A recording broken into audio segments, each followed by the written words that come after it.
Pasi gjykata administrative anulloi vendimin për zgjedhjen e Elizabeta Dukovskës si gjykatëse kushtetuese, vëmendja është zhvendosur te Këshilli Gjyqësor, organi që pritet të bëjë propozimin se kush do ta zëvendësoj Dukovskën. Megjithatë, Këshilli Gjyqësor ende nuk ka saktësuar se kur mund të ndodhë kjo.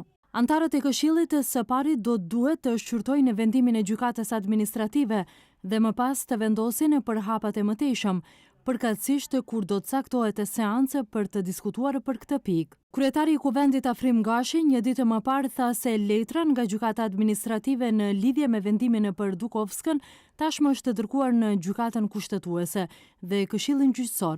Sipas ligjit, Këshilli Gjyqësor tani do duhet të caktojë seancë në të cilën do të bëjë propozimin për gjykatës të ri kushtetues me 8 vota për dhe më pas, pasi të dërgoj propozimin në kuvend, deputetët do të kenë fjalën e fundit. Kuvendi nuk do të ketë afate brenda të cilit do duhet të caktojë seancë dhe të zgjedhë gjykatës të ri kushtetues. Zgjedhja e gjykatësit të ri kushtetuese në kuvend bëhet me 61 vota për.